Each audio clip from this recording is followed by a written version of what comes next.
Hey there, folks. Very excited to be joined today by Lucas Mowrey. Lucas, if I can do a little intro, is a director of safety at Grand Island. He's a customer advisor who we talk to about the industry, the product, and we've learned a lot from him. I am really excited to have him on the line today to talk to him about a number of things. But Lucas, how are you doing today? I'm doing well, JP. How about yourself? I'm doing great. I'm doing great. Maybe to get things rolling, tell me a little bit about yourself and your background in the trucking industry so folks can get to know you.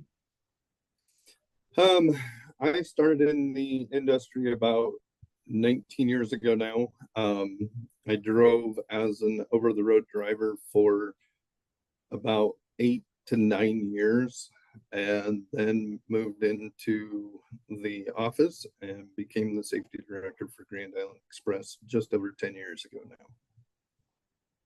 Yeah, and I know something that I always enjoy talking with Lucas about is his experience, not just as a safety leader, but as a driver, which I've learned a lot from those conversations. For folks who might not be familiar yet with Grand Island Express, how do you describe Grand Island and its operations today? Grand Island Express is a refrigerated carrier.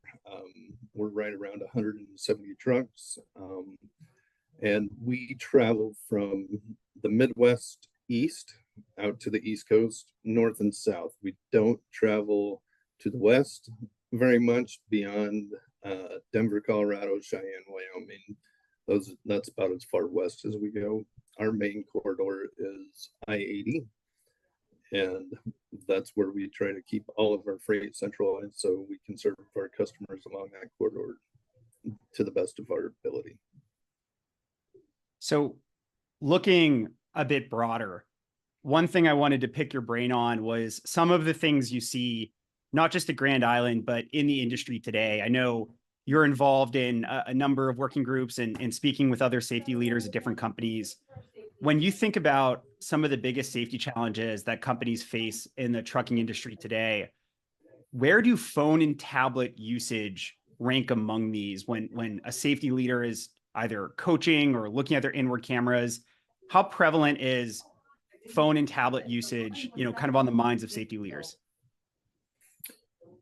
It's a big priority, and it wouldn't say that it's just a priority just with our drivers. It is a situation that is happening in the motoring public also that aren't in big trucks. We see our drivers see cars passing them all the time that have handheld devices in their hands and they're texting away while they're driving and everything. Now, obviously, there's not as many regulations against smaller non-commercial vehicles as what there are on the commercial vehicle side and everything.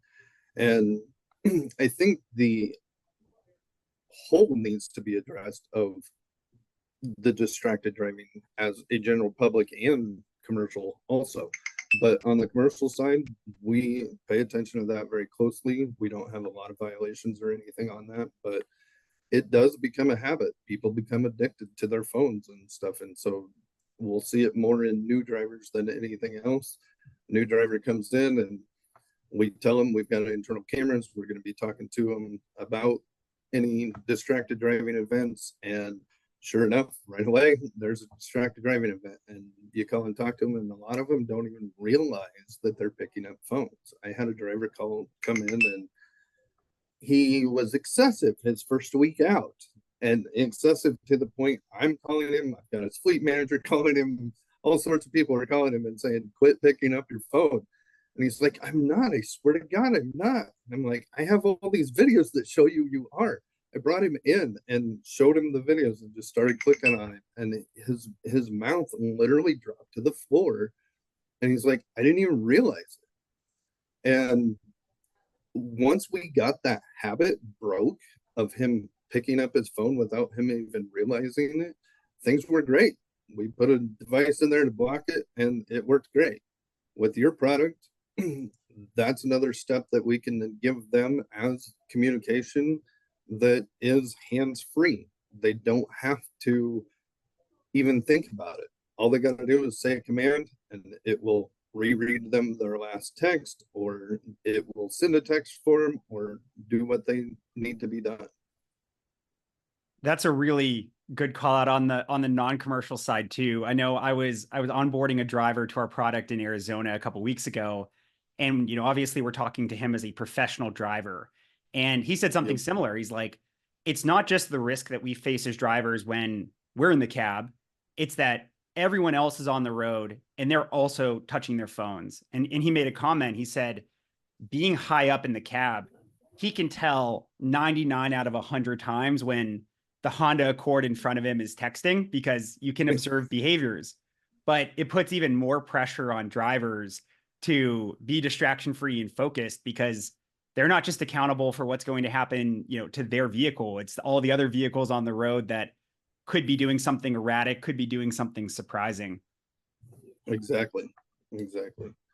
So one thing you brought up, Lucas, was our product, which Storyboard Chat is, for anyone who doesn't know, it's a hands-free communication tool that powers communications for drivers while they're driving. They can receive and send messages without opening or touching their phone or tablet. That's our spiel. But before Storyboard, tell me a little bit, you're somebody who I know invests and thinks about and learns about new technology. What are some of the types of tools and protocols in place that you've seen helped with violations, tickets, and accidents related to distracted driving? And also, what have you done to help instill compliance, that when you've launched new tools, that you get drivers to adapt, that you get drivers to use them? Well, we actually started with cameras, and we when we first started with cameras, we didn't have internal cameras. We were involved in a pretty big collision that boiled down to his word against our word on what if our driver was distracted or not.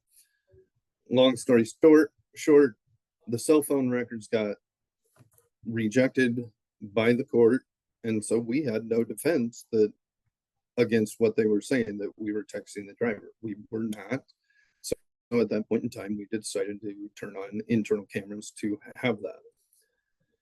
The drivers were a little hesitant at first and everything, but talking to them, realizing, I'm not here to sit there and watch them drive, and if they're reaching for a drink like everybody else, I'm not calling them and saying, oh, you were distracted for 1.2 seconds reaching for that drink.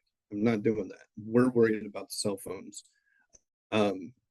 With those cell phones and everything, once we started coaching drivers on that, most of them were in compliance. We didn't have anything to worry about. The few that we did have a little bit of an issue with, we were able to invest in a different technology, where we would put a device in the truck. It would monitor movement of the vehicle. Once the vehicle started moving, it would then engage an application that we installed on the driver's phone, and it would block them from accessing their phone for like apps or text messages, anything like that. It actually would auto reply if they received a text message. I'm driving right now. I will contact you when I get stopped, type of thing. And the drivers really didn't have a problem with that device either. We have very few of those black boxes installed right now and stuff, because we do have good compliance on our program of non-distracted driving. And talking about distractions, I'm going to silence my phone real quick because it's going off like no tomorrow. Well, and that's a good point too. Of it's the comment you made is something I talk to, whether it's with a safety leader or talking to drivers themselves, which is use the word habit. And that's the thing that really jumps out to me, is that for many of us, the last 10, 20 years have been an experience where we've always had the distraction of phones around us, right? We hear dings, we get that push notification, we're on Facebook or Instagram and things like that. And I think something that I think I'm hearing, and let me know if you feel like this is your experience, it's not about having a distraction free driving policy and just saying, okay, now we're good. it's key to invest in a multi-step process, it sounds like, of deploying a policy, having controls in place where you can monitor. And then it sounds like a lot of coaching and also reacting and working directly with drivers. Has that been your experience at Grand Island? Yes, for sure. Just having a no cell phone policy does not protect your company, because if you have a policy, you have to enforce that policy. And, right at first, when we were talking about the policy, we discussed a no cell phone policy, period. Well, part of that issue is our drivers don't have, or our drivers have phones that are not company owned. So how do I verify that they're not getting away with texting or driving or talking on the phone on a personal device that I don't know about? That's really hard to enforce. Where our policy is, it's no distracted driving. We monitor that through the video. The video triggers are then coached, and then we have the second process in step if they are caught on their cell phone to put that in. And then the next step after that, if they still have a distraction and they had it happen because of the habit, even though the phone was locked and the driver couldn't see anything, it was a habit. He picked it up. And then fortunately, at that point in time, we have to separate, because I'm out of options on how to help the driver break that habit and everything. And so it is very key that if you do have that policy, you must coach on it, you must act on it, and must enforce it. Turning to us at Storyboard and the work we're doing with Grand Island Express and a number of other companies, I want to ask a couple of questions, kind of putting you on the spot a bit of why were you willing to make an investment in doing something new? And one thing I'll mention is, when we started working with Grand Island, one of the opportunities that we circled was the moments that a driver has when they communicate with dispatch. So my question for you, Lucas, is what is the value, especially for you as a safety leader, of getting dispatch messages to play and be responded to hands-free? Why was that pearl worth the dive, so to speak?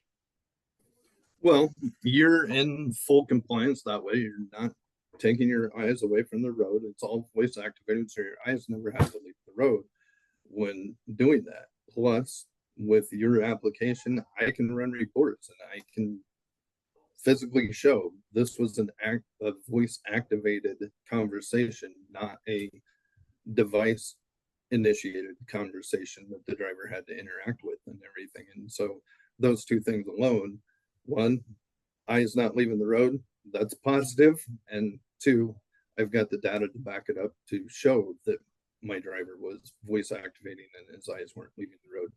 And that helps in court cases, having that data there showing that, yep, this was a voice to voice communication and everything.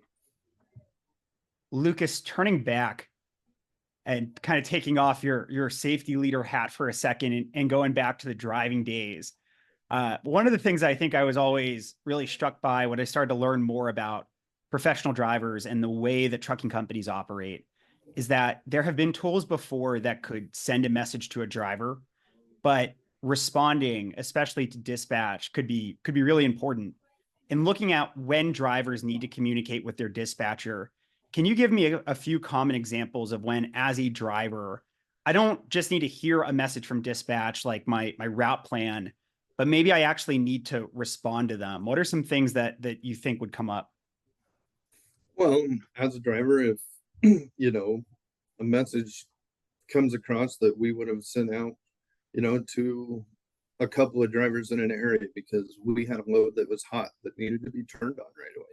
And we wanted to know, would this driver be willing to do that?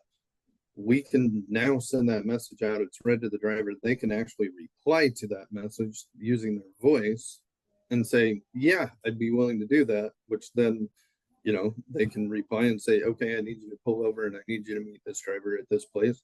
The driver actually never has to stop or anything to get that message and head in a different direction. Where before, if I got that message as a driver coming across my tablet. I may or may not have been able to have it audibly played, depending on your provider.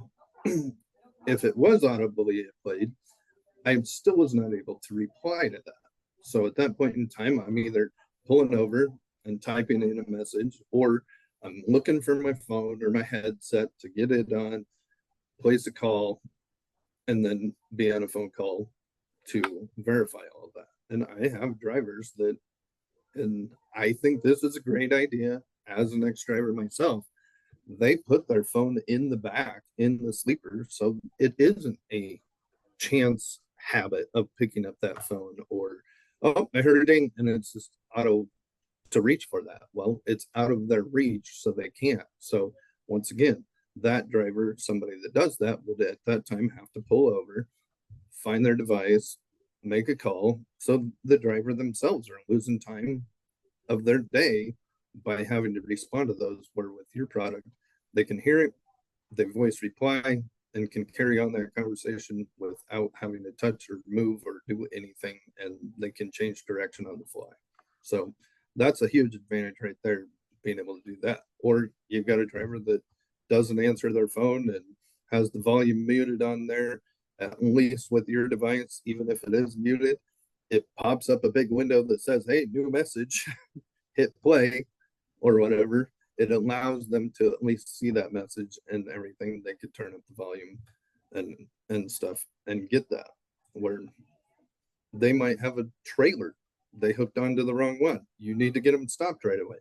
Your application would allow them to do that and be able to turn around without having to pull over and read that message or anything. That's my favorite example or favorite recent example I've been seeing is, when I've heard and talked to drivers before about where being able to respond on the road can save you time. One part, obviously, as you mentioned, is if you're pulling over, you're losing time. Those are miles that you can't drive when you're pulling over, right? But looking beyond that, if they need to change my route, or I have the wrong trailer, or there's an issue I need to solve, and I've now driven 200 miles before I get that message, that's another place that I'm losing time. I saw a driver do that recently where he came in and he came into the terminal at another company and he showed me his phone and he had 7 missed messages from dispatch. And he did a good job. He didn't check them. They weren't using Storyboard Chat yet. He didn't check them, but that was all information where it could change his day if he wasn't able to make a move on the fly. How disruptive can those moments be for a driver when there's a change in a plan or dispatch needs to communicate a problem? What ends up happening for the driver in those moments? Well, a lot of things. A little frustration by the driver because, they already have their trip plan. They know where they're going. They have their stops plan. They know I'm getting fuel here. I'm going to spend the night here. I'm going to arrive at the shipper receiver at this time. Well, first thought through the driver is, well, there goes that plan. Now I got to start on another one and everything. And sometimes it's to the driver's advantage, and maybe it's more miles or something, or less drops. And sometimes it's a disadvantage. It's less miles and more drops and everything. But for a driver at that point in time, if they're a very experienced driver that has been driving, and like I said, we contain ourselves to that I-80 corridor. So if you're a veteran driver with us that have been here 10 years, you're probably not going to have to trip plan too hard. You've probably been there before. And so being moved to a different load isn't as big of a disadvantage for somebody that is tenured and has that experience. Now, somebody new, they're probably still going to have to stop and pull over to do a little more trip planning and re-input that device in, or that location, into their GPS and stuff. But for somebody that is tenured, yeah, it may not affect them at all. Oh, I was going to go here, now I'm going to take this route instead, and they already know it in their head how to get there. And so it would not cost them a lot of time or effort and everything. So yeah, that connects. And I see that frequently, especially talking to dispatchers, where it tends to be your really experienced drivers require so much less communication. I think both because they know their plan. I think the other thing I sometimes hear is they tend to be really good at problem solving because they've seen it before. And so they can be proactive in solving problems ahead of time. But for your newer driver or your driver who does require more coaching or does require more communication, getting them the message and making them aware faster tends to be pretty important. I do want to Yes. underline one other thing you said, Lucas, because you mentioned the idea that you as a safety leader using our product, you get analytics, right? A driver can't say, well, I was texting dispatch, when you can look and say, well, I can actually see dispatch sent the message, it played hands free. Looking at the dispatcher, is that valuable information to a dispatcher as well to understand that a driver has received a message versus maybe before they had to, hey, did you get that? Do you see some of those moments as well? Yeah, definitely. Where a dispatcher can see that, hey, this has been listened to. I know the driver got the message. He's probably thinking it through, or maybe needs to call, needs to do something or get some more information or whatever. But at least dispatch knows that they can see that.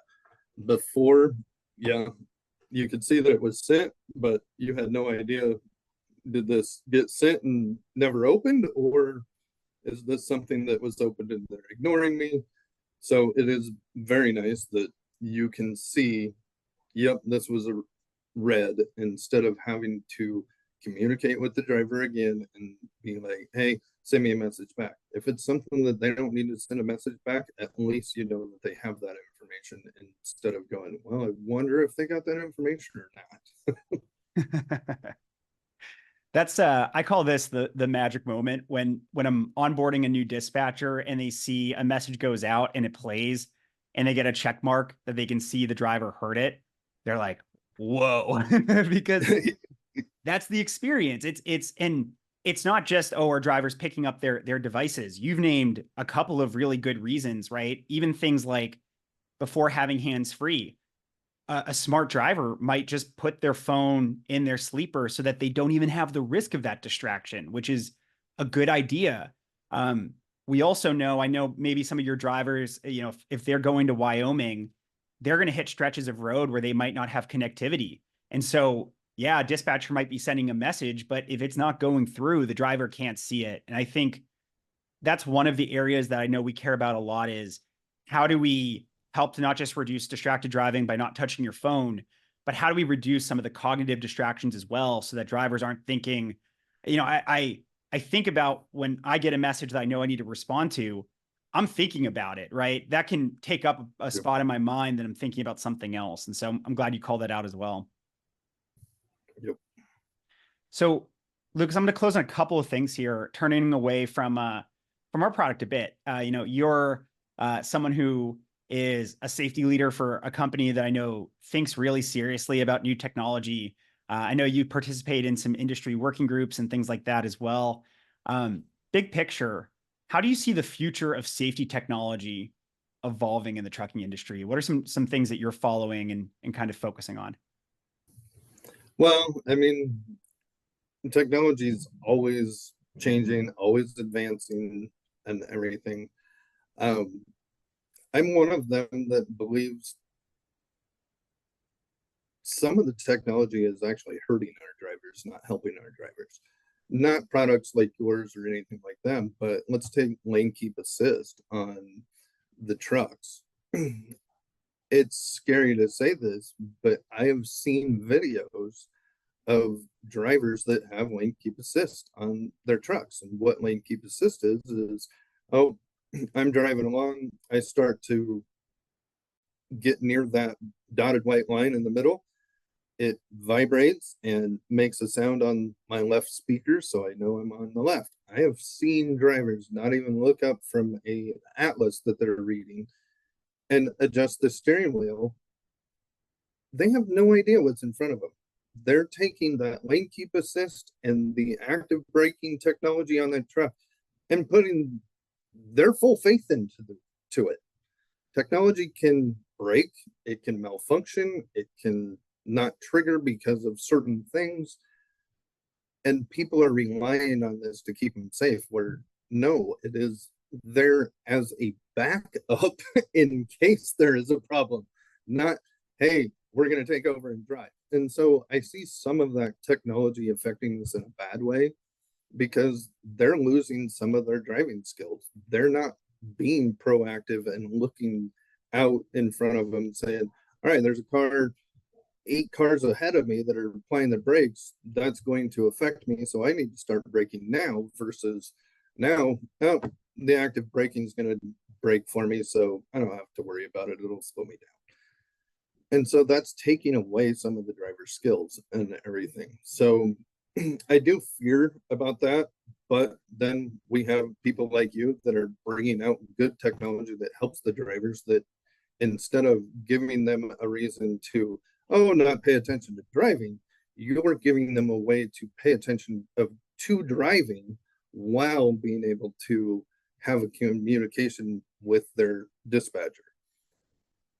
Where before it was either a text or a phone call that took a little bit of activity to get, because a driver has to, for a phone call, take their hand off the wheel, hit the button, call so and so. That's an interaction that we're not seeing with your technology, and I love that. The more I can get my driver to focus on that road and have less distractions of looking away from that road, the better. And like I said, some of that technology is good, and some of that technology is taking away from their skill set because they're beginning to rely on it instead of their own judgment and stuff. So it's still a scary road ahead and everything, but hopefully we get people like you that come out with these products that are helping them enhance their skill set instead of, oh, you can not worry about your skill set so much because this is going to do it for you type of thing, if that makes sense. Yeah, I mean, drivers see it too. I think that's one of the things that over the last couple of months, spending time onboarding drivers, the number of things that they say are just, when, I always make this joke that I think there's very few drivers in America today who are like, give me more technology, because I think their experience is very much what you described of, it's not necessarily things that are enhancing their capacity to do their job. And not, whether it's being able to build their skill set or even things that other companies have deployed before that just add work for them to do that don't feel like high value ways to improve as a driver.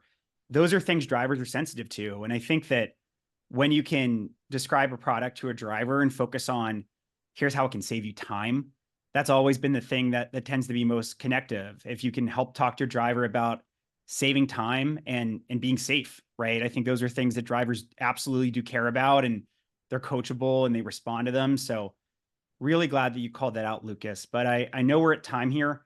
I'm going to have us wrap, but I just want to say a big thank you on behalf of myself and the rest of our Storyboard team, not just for this interview, but also just being a person that we can turn to. And we learn so much every time we speak with you. So thank you very much for your time, Lucas. You bet. Thank you for having me, and I've enjoyed the conversation and hope it helped.